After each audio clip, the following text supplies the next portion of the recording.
Hi, you winners, and welcome to the Patreon. Hi, you winners, and welcome to the Patreon question video. Now, usually I do it in a Winning Wednesday, but because the wedding was this past week, I decided to keep the Winning Wednesday focused on that and also give at least one more day to the person that hasn't answered the questions yet. But I'm just going to go ahead and answer the questions that have come through because I need to actually progress in the question answering arena of Patreon. So, also, just an update, the forehead looks a lot better. So now it just looks like my forehead's a little irritated or a little scarred up, but it looks okay and I'll take it. Not as bad as it was like 3 or 4 days ago. So yeah, positive things. But yes, this is for the July patrons, and I will then start sending out the questions soon of what do you guys want to ask me or what topic do you want me to talk about in the next patron question video. For anyone that was August patron for $10 or more. So look forward to that if you guys are in the $10 or more tier. But I will answer the ones from July in this video. So the first person was Pose1, and they asked, how many licks does it take to get to the center of a Tootsie Pop? Well, I don't know that answer because I never actually did it the way you're supposed to. You're supposed to do the licks and count how many. If you guys don't understand it, it's just sucker, if you guys don't know, and it has a Tootsie Roll, which is chocolate in the middle. And I always really liked getting to the center faster, so this sounds so dirty, but I sucked on it till it was gone, and then once it was halfway through, I would use my teeth and just bite into it, because I was like, fuck it, which is what they do in the commercials, I think. I think the owl does that sometimes, where he just does 1, 2, and then eats the whole thing. I have to get a little farther than that, but I don't actually know how many licks it does take to get to the center, because I've never done it the right way. If anyone knows, please post in the comments how many licks it took you, if you guys know, if you don't know. If you guys want to go find out and then relay it back to me, and that's totally up to you. But yeah, so that's my answer. I'm not sure if it's exactly what you're looking for, but I know you were struggling to think of a question anyway, Poe, so thank you so much for thinking of something, and there you go. It'll start up some discussion in the comments. I'm curious if anyone else knows the answer to it. So yeah. The second person is Chris, and how do you feel about Pokemon Sun and Moon? Do you think it's worth getting? I don't know much about it. I know mostly the Alola forms, which look really cool. Some of them are a little scary, namely Executor is kind of terrifying with its Alola form, and it's apparently a dragon type, which is also equally terrifying. But other than that, the Ice Vulpix Ninetales, you guys don't even know how excited Beat is about that, because Ninetales is his favorite, and his favorite element has always been ice. So it's just I don't even want to go near him when he squeals about that, because that's probably terrifying and equally as, badass as Ninetales ice form is. But I'm really excited about Raichu. I've never really cared for Raichu because I love Pikachu so much. But Raichu's Alola form looks really adorable. I really kind of like it. And it's surfing on its tail. How badass is that? Just saying. And then there's some new Pokemon that have come out that are related to the Hawaiian Islands. One of them's coral in a way. And then I gotta remember what the Pokemon were. But they've come up with some pretty cool ones, and I have to say I'm not disappointed. Also, Snorlax getting whatever X move that is. I don't know. I don't understand, or maybe it's X move. Either way, they get a special move, and I'm kind of terrified of Snorlax now. It just turns demonic and I'm gonna fucking wreck you, and fucking bombs the poor Pokemon in front of him. But if you guys haven't seen it, there's a lot of videos of all this up. I'm really excited about the starters, but at the same time, I'm kind of afraid because I think it was leaked what their evolutions look like, their finals, and I don't like the cats as much as I thought I would. But, it's probably still subject to change, seeing as it's not been officially released. It was just the idea, the sketches that they had come up with. So it wasn't entirely here's the official art of it. This was just like sketches of the final forms. And the cat was my favorite out of the start of the first evolutions of them. But as final evolutions, I'm pretty sure I'm going to have to go with the owl. So I might have to go with him, which Shy Guy's totally going to do the owl. Like, ever since he saw the owl and the little bow tie, he's been freaking out, and he loves, like, everything about it. And then the concept art of it was its final form has, like, a bow and arrow, which is really badass. The reason I don't like the cat's final form is because he looks very Bara, and if you don't know what Bara means, it's basically just steroid ripped, impossibly ripped. And he's fucking on 2 legs. Why? Keep him on 4 legs. Like, I mean, evolution, fine. But it's just like, it would have looked so cool. Like, some people's fan art of it, of what they would think it would evolve into, was so much better. Like, the saber-toothed tiger was fucking cool. And that would have been badass to see. Like, just disappointing. But then Poplio looks adorable. It turns into, like, basically a mermaid type thing. So I like how Poplio's the only one I remember the name to. Rowlet, I think, is the owl, and then the cat was, I can't remember, and that was the one I wanted. But either way, I'm probably gonna go with the owl as my guess. But that's if I get the game. You say, is it worth getting? I think so, especially if you liked X and Y. I never played really before X and Y. I played a little bit of Soul Silver and a tiny bit of Fire Red emulator for that one.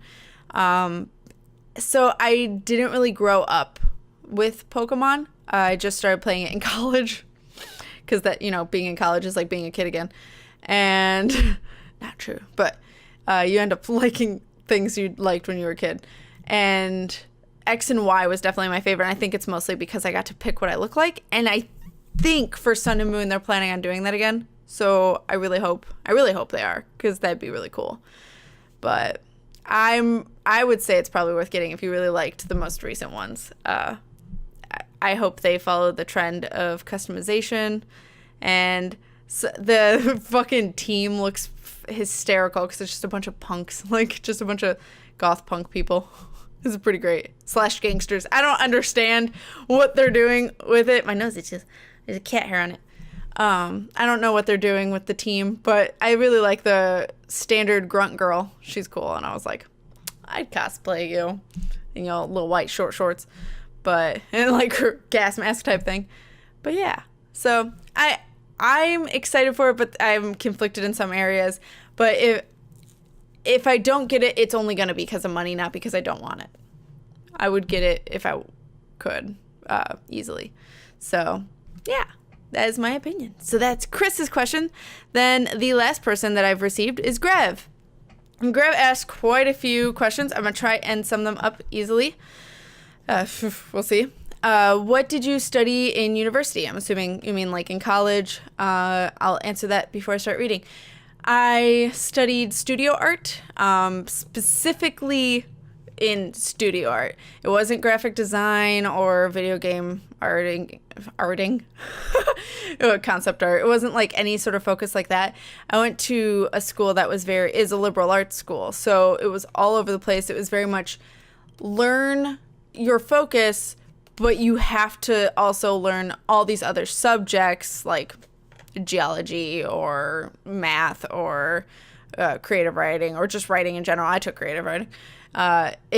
It was very much focused on giving you a well-rounded education rather than just a focus. And the art portion of it, the studio art portion of it, was like gallery work, which was not what I wanted to get into. But one, this was the cheapest college I could find for a 4-year school. And it was, at least for being out of town, which actually ended up working out because I got to be a CA there, which is an RA, which is someone who takes care of the floor of residence. And that pays for room and board. So that really helped. And without that, I don't know how even much more debt I'd be in. But yeah, like I went there for those reasons. And then also because I wanted to be well-rounded. And also all of the art-focused schools around, at least Chicago, is fucking expensive. So I decided to go to Minnesota in the middle of nowhere. And I don't regret it at all because of the amazing people I met there and the amazing community. Like, all of the people I met there are just precious cinnamon rolls. It's great. Like, even people who are assholes weren't that much of assholes compared to people in Illinois. Just saying. Like, Minnesota's full of precious passive-aggressive cinnamon rolls, and I love it. Or generally. That's a stereotype, obviously. But I don't regret it, but studio art was definitely not my thing. When they would say, your art has to look like this, and the gallery has to be like this, I'm just like, this is not my focus, and I understand that I have to do really well in this to get a good grade, but I'm not happy about it. I had very strong opinions on the, let's say, personalities or, I don't know, really, opinions of other people in the class or the teachers or stuff like that. They were all nice, but they were definitely... a select few were stereotypically artists, if you get what I mean. And I'm very much like, it's your art, you do whatever the fuck you want. Like, it's art. That's the whole point. If everyone starts doing it the same, or if you have to put meaning behind, I got very passionate about it, just saying. But basically, I just realized this kind of ties into your next question was, do you still want to pursue what you studied? So I'll answer that in this, but I hated the fact that they're like, it has to have meaning, or, I got really annoyed in like art history classes because they're like, you have to answer on the test what the artist meant when making this piece. We don't know what the artist fucking meant half the time because they're dead. We're analyzing it through professionals, sure, but it's all opinion and it's all observation based. And art is all about, what does it make you feel? How can that be wrong? I don't understand. I was just... Anyway, my point is, as an artist, I have a hard time saying if art is right or wrong, or if what it makes you feel or whatever it makes you think is right or wrong. So tests made me angry. And I fought that really hard in my art and my concentration. I purposely made it, I have no opinion on what this is supposed to mean. I'm just going to throw a shit ton of symbols in there. And they might mean something, but they also might mean something else. And I purposely was just fucking with people. Like, I was just mad at that point, and I was very salty. All the salt. I was definitely being an Illinois person in a bunch of Minnesota people, and I was just like, yep, this is my piece. Enjoy. Like, I was just so done because it's just not, I mean, I wanted to do stuff on computers. I wanted to do, specifically, I would love to work with video game design, just like character creation, probably exactly that. Like, that would be just my dream, would be character creation. And that's just not really, I mean, I'm sure I could have done that, but I didn't think of that at the time. And I thought I had to be like them. And that was the problem. I thought I very much, and now that I go back into my head, I'm like, that would have been the perfect concentration to do character creation because they totally would have accepted that. I could have done what I wanted, and I kind of started doing that right at the end, like literally the last like couple months of me being there. I did pinups of villains, and that was a lot of fun. Like, that was character creation to me, and I didn't start that from the beginning, and I don't know why, and I think it was just because they told me that it was okay to do what you wanted, but I never felt like it was okay to do what I wanted. I felt like I had to be gallery accepted. I felt like it had to be something that would be put up in a gallery because that's what my focus was. This is a really long rant. Sorry, I'm really passionate about it apparently. But I got a teacher that was an illustration teacher. She was unique, and everyone there was gallery oriented, and she wasn't. She was very like web design, very much millennial type of teacher. She understood what my passion was, and she really helped me push more towards my illustration style and character creation. So I really liked that. But she was only there she was only my teacher for the last 6 months. So it just kind of like was like, it was an experience for sure, but I really wish she had been there earlier so that way I could have done a little more while I was there. But would I still pursue what I studied? I do. I mean, I'm working in graphic design right now. It's obviously not gallery work. I would never do gallery work. I could never do that. That's like living I mean, not that YouTube's any more stable, but that's living from piece to piece and hoping people are going to buy your pieces. And galleries are a lot of work to like get everything together, make sure it's literally perfect. And that's extremely stressful for me. Like someone with high anxiety, galleries are not your thing. Like, not necessarily, but for me, it's not my thing. It's just too much stress, too much anxiety. It's just not something that was optimal. But I mean, I still would love to work with art. I would love to work with game design or character creation and stuff like that. But it's really hard to get into that industry. So I kind of settled for graphic design. And I do love my boss. I love the cats that I work with. I love the environment that I'm in right now with her. But my dreams would be to, I mean, other than YouTube, because I'd love to do YouTube, I would love to create characters and outfits they make and personalities for them. And that's quite my goal. But can you tell me what your state with... Can you tell me about your state with what's interesting, etc.? Oh, state, as in living in. Sorry, I really had to think about that for a second. So Illinois, what's interesting? I don't know, like Millennial Park, Chicago, Springfield is our capital, but it's kind of way far south compared to Chicago. I like Millennial Park. I like Navy Pier. I like all the forest preserves around, all the museums. Like the museums are really cool, especially in Chicago. Those are primarily the ones I've been to, but the forest preserves around it can be really beautiful. And I like malls. And also we got Six Flags, which I love Six Flags. I love roller coasters. So I would say definitely if you love roller coasters, go to our Six Flags because we have some fucking unique ass rides. Like Great America, I think, is the chain that because Six Flags is the huge corporation, but Great America is specifically our one in Illinois.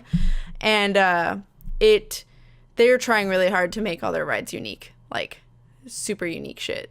So if you like rides, totally go to this one because holy shit, are they trying everything new that they can. And they're making another one. I got an email about it. I was like, how many more rides can you fit in that little area? I don't understand. But yeah. Are there anything famous and good from your state to eat? I was just talking about this in my Discord a little while ago, like a couple months ago, was what's like in Illinois that's not anywhere else. And I couldn't think of anything. I think like Portillo's is the closest I could get. And even then I'm pretty sure Portillo's is expanding. So I don't even know. Like, honestly, I had to Google it just as much as anyone else does. I can only think of like Portillo's, and I know Steak and Shake is here and there, but I think it is down south too. But yeah, like I honestly can't think of anything else that's around here, which is really quite sad. I know what we're missing. I just don't know what we have that nowhere else does. And then you like to eat a lot, and it's better if it was really spicy.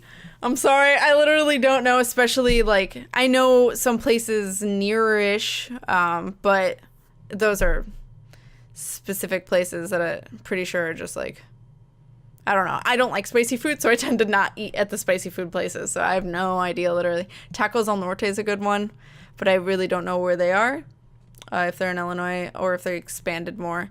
But that's a Mexican restaurant. And then, yeah, I really can't think of stuff. I'm sorry. And then, what do I need to say to sound more American? Literally be yourself, because what's more American than being the fucking melting pot that we're supposed to be? So but just be you. Like, literally, to sound more American, like, the whole point of being an American is to be different, supposed to be. So, I mean, I don't really push us to all be the same, because really we're all supposed to be different in the first place. We're all supposed to be different languages, different ethnicities, different traditions, different cultures. That's the whole point of America. It's not meant to be just white bitches, just saying, like me. But, I mean, I do come from some immigrants, too, like, closer to my generation, rather than a lot of people whose maybe families have been here for many, many generations. I think I could be totally wrong, but I think my great-grandparents or my great-great-grandparents immigrated from Italy or Ireland. So, there's that. But, I don't like to say what sounds more American because it's like, really, we're supposed to be different. And I honestly, like, I know that Midwest accent, like mine, Midwestern accent, is considered the typical accent of an American. But I've always just considered it a North accent and a South accent. And then there's some weird accents here and there, like Minnesotan can definitely start sounding Canadian in some ways. And then, like, Maine has some very strong accents. Brooklyn, not California, but I can't. There are, like, a lot of different accents everywhere. And then if you think of sign language alone, there's 26 different, at least 26 different dialects, which means basically accents, but their form or version of it in America alone. So I could go from one state to another and totally be signing something else that's not the same in something else.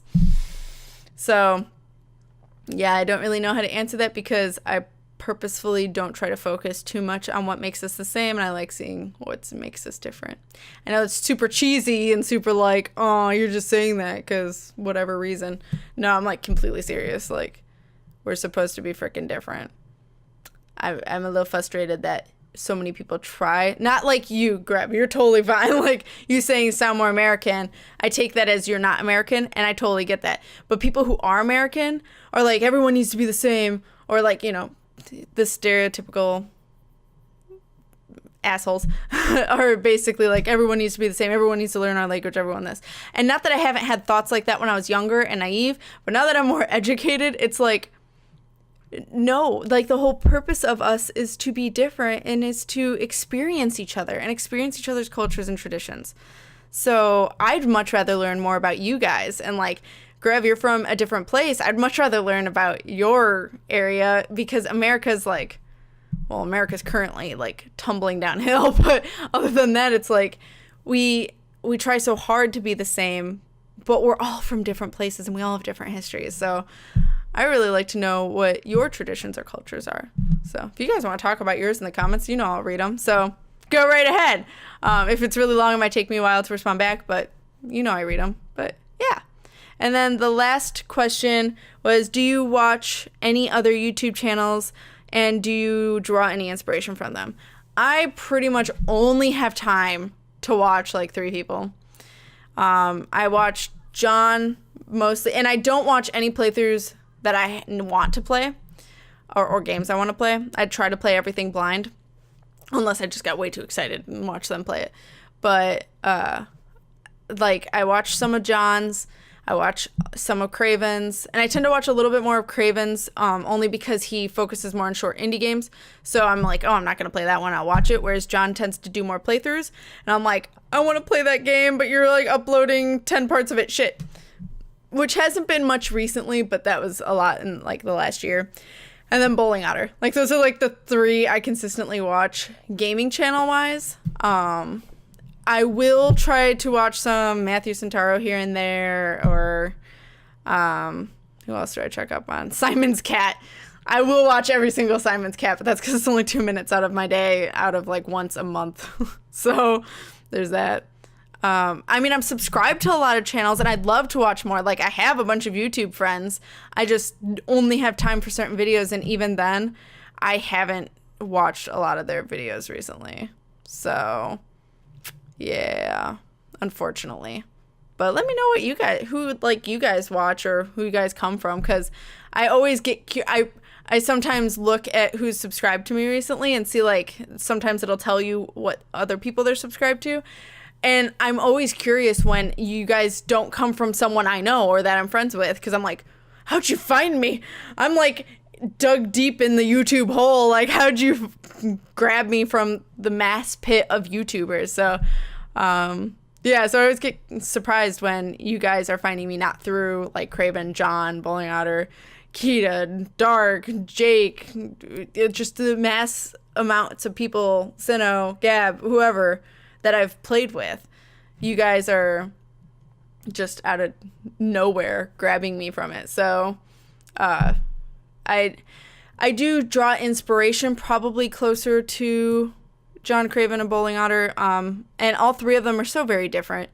And I know John and Craven are kind of similar, but like Craven's more offensive where in some areas, and then really nice in other areas. And then John's way more critical and has way bigger vocabulary than I do. And then Bull and Hunter have their own dynamic. And I do find myself sounding a little bit like Lissy, but it's not intentional. It's actually, she's literally almost like a carbon copy of my friend Tedders, and I draw a lot of inspiration from my friend Tedders. And since she visited, I found that I'm kind of talking a little bit more like her, which ends up making me sound like Lissy, and I don't mean to do that. But yeah, like I draw inspiration from all of them, and then myself. I've been doing this enough by myself that I can just draw inspiration for myself, which is really nice and convenient and rare. But yeah, that is the last question. And then any questions I may have asked you guys, go ahead and put in the comments. But yeah, that's the Patreon questions for July. So I will be sending out the please tell me your questions again for the month of August. Otherwise, I hope you guys are winning at life. Oh, and if you guys want to Patreon and ask questions or just Patreon to help out, I know I'll be updating them soon. I keep saying that, but I should be updating them this month, seeing as the wedding's done and I have time. But yeah, if you guys want to, I'll put a link in the description to my Patreon as always. And yeah, so I hope you guys are winning at life, and I'll see you in the next patron video or Winning Wednesday or game video or whatever it is you guys watch. So I hope you guys are winning, and I'll see you later. Bye, guys.